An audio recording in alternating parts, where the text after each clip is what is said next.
சீக்கிரமாகவும் செய்யணும், அதே மாதிரி வந்து ஸ்வீட்டாகவும் முடியணும், குழந்தைங்களும் சாப்பிட்ணும் அப்படின்ட்டு சரி காலையில் வச்ச சாதம் அப்படி இருந்தது கொஞ்சம், அதை வந்து இன்னொரு பாத்திரத்துக்கு மாற்றி அது மூழ்கிற அளவு தண்ணி ஊற்றி உப்பு போட்டு மூடி வச்சுட்டேன். அதுக்கப்புறம் கடாயில் கடலக்கொட்டை வறுத்துக்கிட்டு அதெல்லாம் உதிர்த்துட்டு அது கூடவே வந்து அந்த கடாயில் பூண்டு, வரமிளகா, புளி, உப்பு, தேங்காய், அதுக்கப்புறம் கடலக்கொட்டை எல்லாத்தையும் வந்து சேர்த்து மையம் அரைச்சிக்கிட்டேன். அதை வந்து தாளிப்பு பண்ணிக்கிட்டேன். உங்களுக்கு வேணும்னா நீங்கள் வரமிளகாவும் ஆட் பண்ணிக்கோங்க.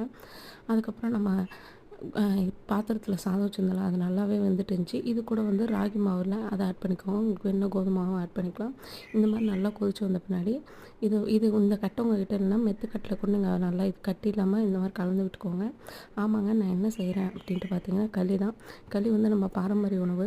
1 கப் சாதம் சாப்பிட்றதுக்கு 1/2 கப் நம்ம களி சாப்பிட்டால் அது 2 மடங்கு சக்திங்க. இந்த மாதிரி நல்லா நான் செய்கிற மாதிரி உருண்டை பிடிச்சிக்கோங்க. இதையும் நம்ம பாரம்பரிய உணவு நம்ம தான் பழக்கம் படுத்திக்கணும். தேங்க்ஸ் ஃபார் வாட்சிங்.